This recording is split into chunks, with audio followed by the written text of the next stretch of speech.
The 20th of March brings on the third day of the Surf Lifesaving SA State Championships.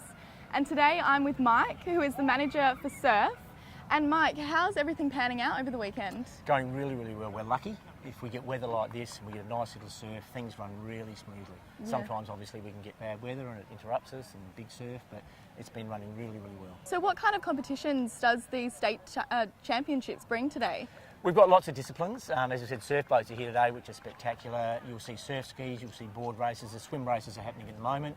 Then we'll switch to the beach, where we've got beach sprints, beach relays and flags. And we'll have some traditional events such as the March Pass will be on at lunchtime as well. So lots of different disciplines and lots of different age groups. We're running from 14s up to open, so 14s, 15s, 17s, 19s and opens. The Surf Lifesaving Senior State Championships hit record numbers with over 800 competitors battling it out for first place on March 20. Top competitors within this competition will fly to Queensland to compete in the Aussies, which is the third largest competition behind the Commonwealth Games and the Olympics. Majority of the competitors train a minimum of 2 times per day without a day off, equaling 15 to 20 sessions per week.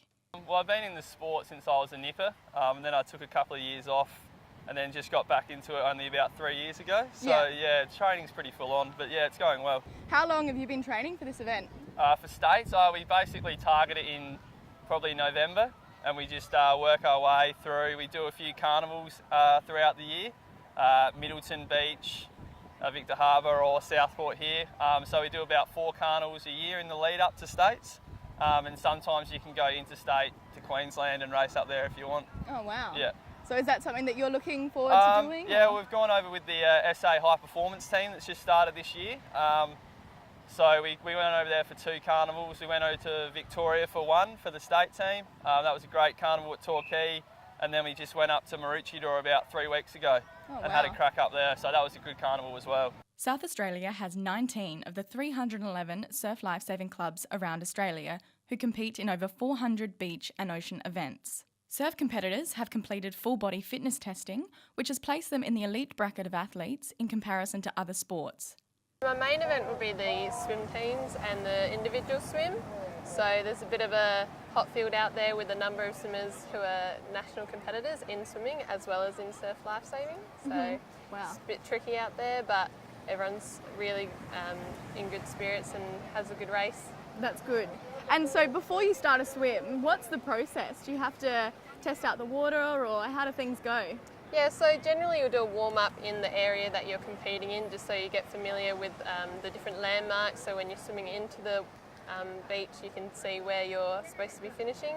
Also checking the depth of the water on the way out and on the way in, just to make sure there's no potholes to trip over and fall in. So yeah, just those sorts of things that can really help you with your race. Yeah, and obviously that could cost you a medal and... Yeah, so if you fall in a pothole, you can easily have 3 or 4 people run straight past you, even if you're winning by 10 metres. So it's quite heartbreaking if you don't do your checks beforehand. So what's the best thing about surf lifesaving? The best thing for me is that there's something for everyone. There's, if you want to be a competitor, there's so many different events that you can compete in. There's the boat events, the ski, the board, the swim. There's IRB racing, so racing the rubber duckies. And then if you are more interested in the life-saving part of it, you can go out patrol, keep the beaches safe, really work together as a team, and it's a really good community to be a part of. West Beach Surf Lifesaving Club took out first place overall, finishing a close 3 points ahead of Grange. Brittany Evins reporting for SA Sports Show.